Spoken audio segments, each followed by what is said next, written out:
नमस्कार दोस्तों, स्वागत है आपका आपके अपने चैनल अमेजिंग ज्ञान सागर में। आज की स्टोरी है भगवान की मर्जी। एक आदमी मंदिर में सेवक था। उसका काम मंदिर की साफ सफाई करना था। भक्तों और श्रद्धालुओं द्वारा दिए गए दान में से थोड़ा बहुत उसे मंदिर के पुजारी द्वारा दे दिया जाता। इसी से उसकी गुजर बसर चल रही थी। वह अपनी जिंदगी से बहुत परेशान और दुखी था। मंदिर में काम करते करते वह दिन भर अपनी जिंदगी को लेकर शिकायतें करता रहता। एक दिन शिकायत करते हुए वह भगवान से बोला, भगवान जी, आपकी जिंदगी कितनी आसान है। आपको बस एक जगह आराम से खड़े रहना होता है। मेरी जिंदगी को देखो, कितनी कठिन जिंदगी जी रहा हूँ मैं। दिन भर कड़ी मेहनत करता हूँ, तब कहीं 2 जून की रोटी नसीब हो पाती है। काश मेरी जिंदगी भी आपकी तरह होती। उसकी बात सुनकर भगवान बोले, तुम जैसा सोच रहे हो वैसा नहीं है। मेरी जगह रहना बिल्कुल आसान नहीं है। मुझे बहुत सारी चीजें देखनी पड़ती है, बहुत सी व्यवस्थाएं करनी पड़ती है। ये हर किसी के बस की बात नहीं है। भगवान जी, कैसी बात कर रहे हैं आप? आपका काम आसान ही तो है। आपकी तरह तो मैं भी दिन भर खड़े रह सकता हूँ, इसमें कौन सी बड़ी बात है? मंदिर का सेवक बोला, तुम नहीं कर पाओगे। इस काम में बहुत धैर्य की आवश्यकता पड़ती है। भगवान बोले, मैं जरूर कर पाऊंगा। आप मुझे एक दिन अपनी जिंदगी जीने दीजिए। आप जैसा बताएंगे मैं वैसा ही करूंगा। मंदिर का सेवक जिद करने लगा। उसकी जिद के आगे भगवान मान गए और बोले, ठीक है, आज पूरा दिन तुम मेरी जिंदगी जियो, मैं तुम्हारी जिंदगी जीता हूँ। लेकिन मेरी जिंदगी जीने के लिए तुम्हें कुछ शर्तें माननी होंगी।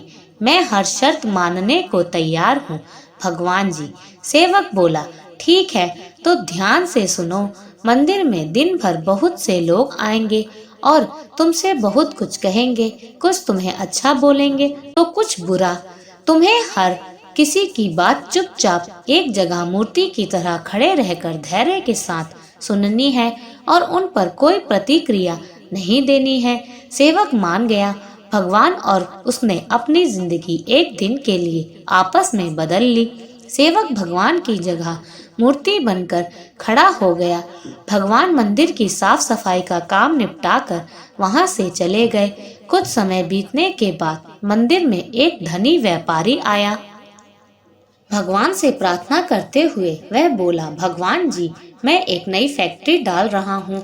मुझे आशीर्वाद दीजिए कि यह फैक्ट्री अच्छी तरह चले और मैं इससे अच्छा मुनाफा कमाऊं।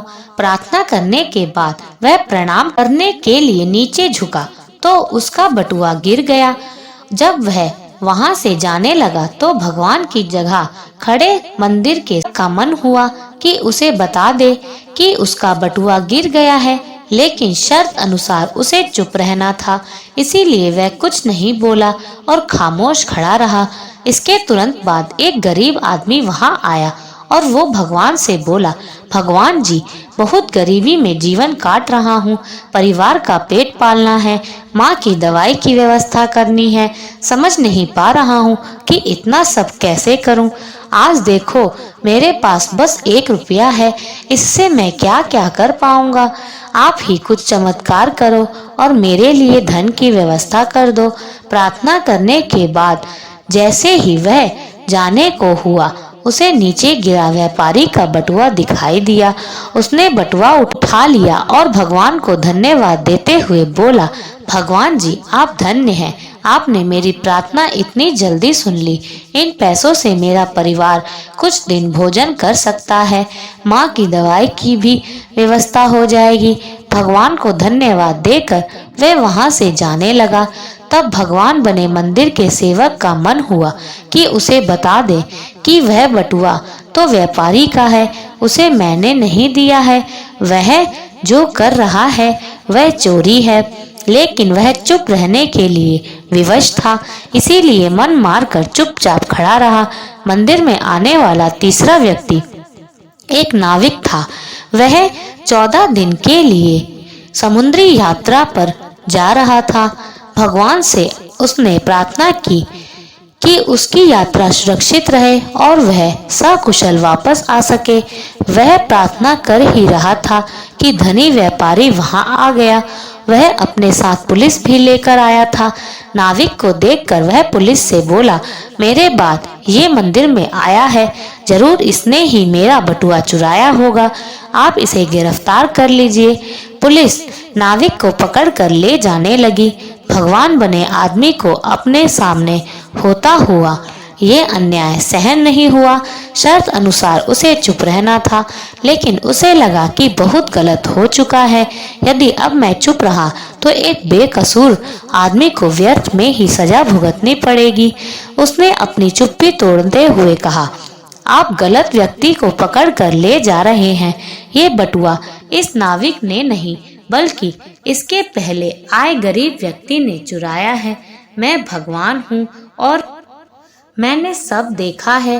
पुलिस भगवान की बात कैसे नहीं मानती। उनकी बात मानकर उन्होंने नाविक को छोड़ दिया और उस गरीब आदमी को पकड़ लिया जिसने बटुआ लिया था। शाम को जब भगवान वापस आए तो मंदिर के सेवक ने पूरे दिन का वृतांत सुनाते हुए उन्हें गर्व के साथ बताया कि आज मैंने एक व्यक्ति के साथ अन्याय होने से रोका है। देखिए, आपकी जिंदगी जीकर आज मैंने कितना अच्छा काम किया है। उसकी बात सुनकर भगवान बोले, ये तुमने क्या किया? मैंने तुमसे कहा था कि चुपचाप मूर्ति बनकर खड़े रहना, लेकिन वैसा ना कर तुमने मेरी पूरी योजना पर पानी फेर दिया। उस धनी व्यापारी ने बुरे कर्मों द्वारा इतना धन कमाया है। यदि उसमें से कुछ पैसे गरीब आदमी को मिल जाते तो उसका भला हो जाता और व्यापारी के पाप भी कुछ कम हो जाते। जिस नाविक को तुमने समुद्री यात्रा पर भेज दिया है, अब वह जीवित वापस नहीं आ पाएगा। समुद्र में बहुत बड़ा तूफान आने वाला है। यदि वह कुछ दिन जेल में रहता तो कम से कम बच जाता। सेवक को यह सुनकर एहसास हुआ कि वह तो बस वही देख पा रहा था जो आंखों के सामने हो रहा था। उन सबके पीछे की वास्तविकता को वह देख नहीं पा रहा था। जबकि भगवान जीवन के हर पहलू पर विचार अपनी योजना बनाते हैं और लोगों के जीवन को चलाते हैं। सीख, हम सब भी भगवान की योजनाओं को समझ नहीं पाते। जब हमारे साथ कुछ गलत हो रहा होता है या हमारे हिसाब से कुछ नहीं हो रहा होता है तो अपना धैर्य खोकर हम भगवान को दोष देने लगते हैं। हम ये समझ नहीं पाते कि इन सब के पीछे भगवान की कोई ना कोई योजना छुपी होती है। ऐसे समय में हमें भगवान पर विश्वास रखकर धैर्य धारण करने की आवश्यकता होती है।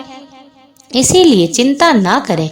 यदि आपकी मर्जी से कुछ नहीं हो रहा तो इसका अर्थ है कि वह भगवान की मर्जी से हो रहा है और भले ही देर से सही, भगवान की मर्जी से सब अच्छा ही होता है।